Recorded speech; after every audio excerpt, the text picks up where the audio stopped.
Hi, yes, hello! If you're new here, hi, my name is Ashley, and if you're a returner, welcome back. You tuned in for a Salem vlog, which you're like, Ashley, you're not in Salem. You are correct, because my ability to plan ahead and to film everything I needed to film in Salem, well, as you can tell, I forgot a few things, but we are indeed back from Salem, and I know that Salem, Massachusetts might not be a place that many couples spend their wedding anniversary, but we felt like, me and Hubbin, felt like it was the perfect place for us because it combines the history of spooky, scary skeletons, but also American history, and it's full of it everywhere you go, which I just felt like it was a really cool blend for both of us, both of our personal interests, and then together, our love for exploring. So that's how we ended up landing in Salem, Massachusetts. In this vlog, you can expect where we stayed, where we went, some filming locations for my personal and probably unbiased opinion, the best Halloween movie ever created ever, and also taste testing and just a little bit of everything that we got into in Salem. So I hope you like, subscribe, and most importantly, I hope you enjoy the video. Obviously, the first thing you've got to do when you travel is find a place to sleep. And if you're in Salem, why not sleep somewhere old? Hubbin and I picked out a room at the Silsby's house. It was built in 1843 and honestly, a new build by Salem standards. First, I want to say people had to be a whole hell of a lot smaller back then, height and weight wise. Look at these tiny ass stairs on this narrow ass staircase. Anyways, let's go inside. This was a fun little touch. Our room key was attached to a skeleton key. Fun. And can we talk about this wallpaper? I don't know why they chose rice farms in Asia, but like, that's what we got. Also, we have this beautiful bed, and the room isn't huge, but the bathroom kind of makes up for it. Can we talk about this forest green moment? I love the gold accents, the black and white tile, and the spacious shower. This is not sponsored. This is just where we stayed. So like, I love it. Okay, anyways. And I will say that I appreciate these little pictures on the wall. They really bring history to the place. But like this picture of the bird with the skinny legs next to this tombstone, I kind of want to know the background, kind of don't. Overall, we loved our stay. It takes you to a simpler time, and it really sets the vibes for the whole trip. Oh, and this actually used to be a barn for the Daniels house next door, which was built in 1667. Wild. Okay, so rule number one of exploring Salem, you gotta bring some good walking shoes. Let me tell you something. Hubbin and I averaged about 6 miles a day, and when I tell you my dogs were barking. Anyways, our adventures began here at the Derby Wharf in Salem Maritime National Historic Site. It turns out this spot was a hub for international trade back in the day. Not so much today, but you will find plenty of sailboats in the harbor and even a replica of the Friendship of Salem. How cute! A merchant ship built in the late 1700s. It's usually open for tours, but it was being renovated during our visit, and y'all know me and my ability to look ahead. We knew there was a lighthouse, but we didn't know, I mean, let's just say it's not the size that matters, but what you do with it. Sure, it's kind of underwhelming, but it's still pretty neat to think that this wharf was the first thing many saw when they arrived in America. Looking around and picturing what Salem could have looked like back then, I don't know, it's just a really cool experience. After standing in the shadow of the Great Salem Lighthouse, we decided to keep exploring. Sure, Salem is known for some not-so-great things, like the Salem witch trials, but there's a lot more here. Like, did you know it's home to America's first candy company? It's just out here chilling. Ye Olde Pepper Candy Company, known for their Gibraltars and blackjacks. We had to go inside. It's not a huge store, but you can watch some of the candy being made. There's also this, not really sure whose idea this was. It's a big old jar of the Gibraltars made 200 years ago. Sure, it's a little gross, but also kind of cool. And yes, I did pick up a couple of things to try. And shameless plug, like and subscribe to see that video later this month.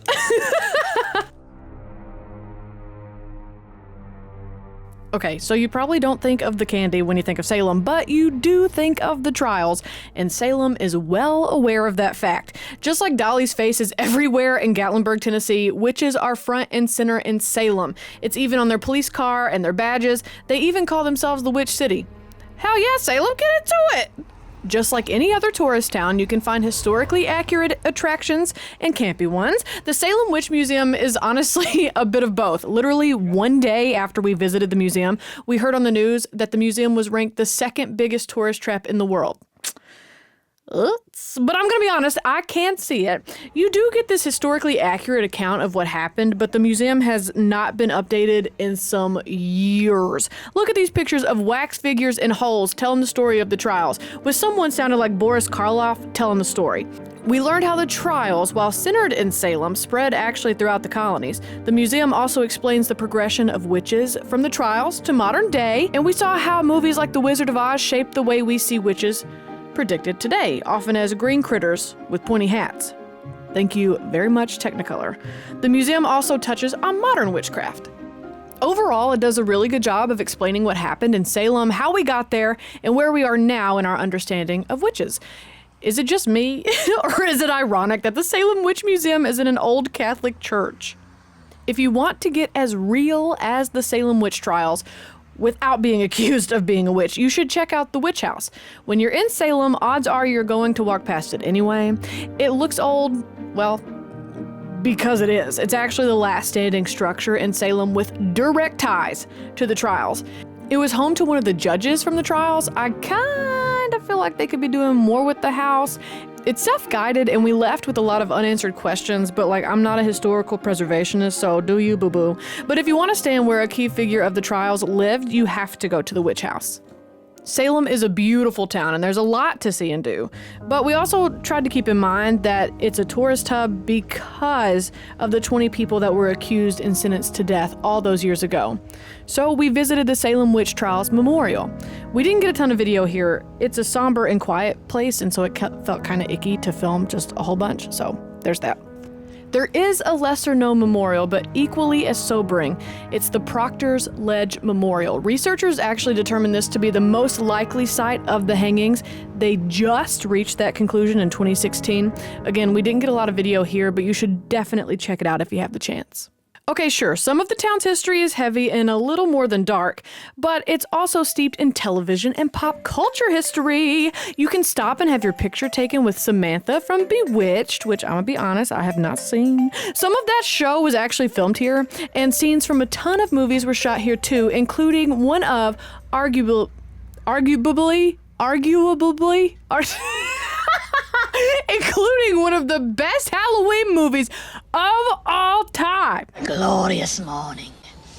Makes me sick.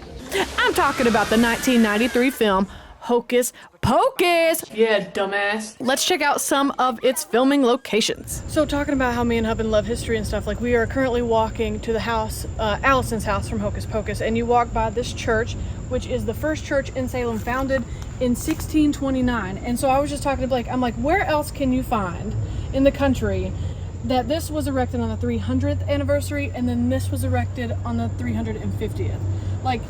We just don't have that kind of stuff out in Tennessee. It's Allison's house. The outside is indeed Allison's house, where you might remember this famous line. I don't have any. What do you call them, Max? Yabos? But the home is actually the Ropes Mansion. While we didn't get to go inside during our visit, it is open for tours on certain days. Again, I'm really good at planning ahead. Surrounding the house is a beautiful botanical garden. It's always open to the public. What a fun little bonus! Pop off, sis! The mansion is currently owned by the Peabody Essex Museum. Yes, it is Peabody. New Englanders, it is not Peabody.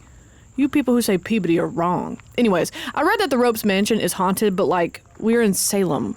Literally, what place isn't? So now we're at the town hall, the city square, and while they didn't shoot inside of here, this was actually the beginning and opening scenes of where Bette Midler sings I Put a Spell on You, which everybody knows, the Sanderson sisters, and putting a spell on everyone in the city, and this is supposedly where it happened in the movie.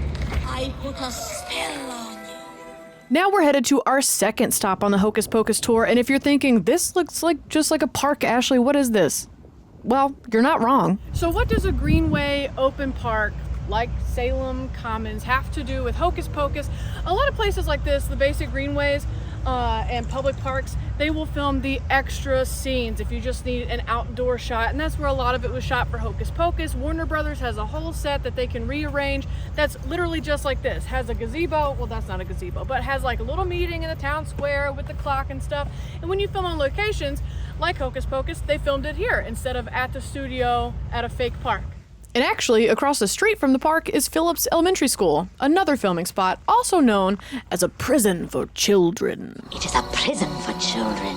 Basically. And it's now home to this cinematic beauty right here. Something I have realized while walking through Salem Commons is that this city really is just really plentiful in D's. D's what? D's nuts. Okay. So now we're actually at the very beginning of the movie, which was filmed at a place called Pioneer Village, which is set to show what life was like in Salem in 1690.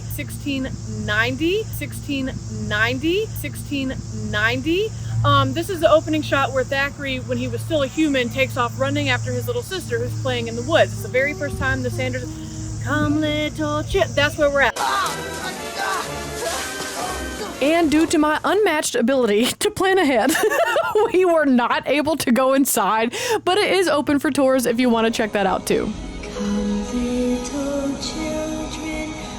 So at the very beginning of the movie where you see Danny, Max, and the whole family move to their new city. Just moved here.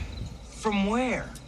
Max does not fit in because he is from California, and there's a scene where the two older bullies, little silly gooses, steal the shoes, and we are actually in the cemetery that's not inside of Salem. It's actually right outside in Marblehead, which, by the way, we passed some of the most beautiful homes. Like, if you just love pretty houses, like, people out here in Marblehead got some money. It ain't my business, but like, we saw their business and they got some money. Anyways, we are currently at the old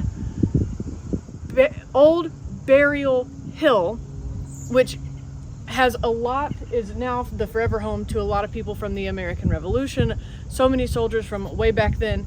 But as far as Hocus Pocus goes, this is where Max gets his shoes stolen at the beginning of the film.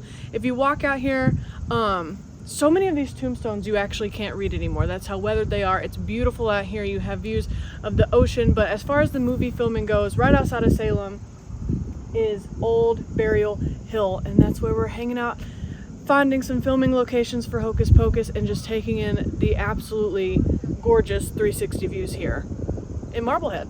Salem might not be the place most couples spend their 4th wedding anniversary, but it's perfect for Hubbin and I because it's steeped in history, the natural, and the supernatural. We learned a lot about witches, a lot about America, and I learned I'm not a big fan of lobster, and that, let me tell you, it wasn't an expensive mistake. Oh, we also learned you can get tours of a satanic temple. So I was supposed to find the address to something, and anyway, somehow ended up at the satanic temple, and all I gotta say, it is very scary.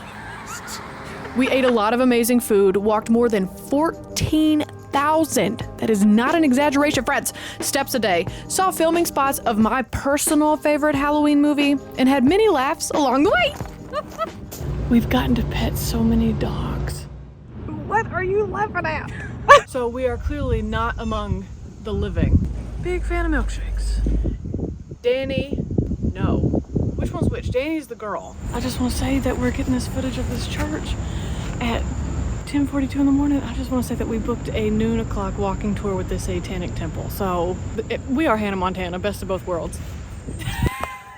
This is a very old ritual tool. Back in the Salem witch trials, used to use these all the time to make the children shut the fuck up. You're not being funny, but well. So if you've debated on making a trip to the witch city, I say do not be afraid. Unless you're a witch. Well, you know what? Maybe you should be a little afraid. But what are the odds that the whole trial thing's gonna happen again?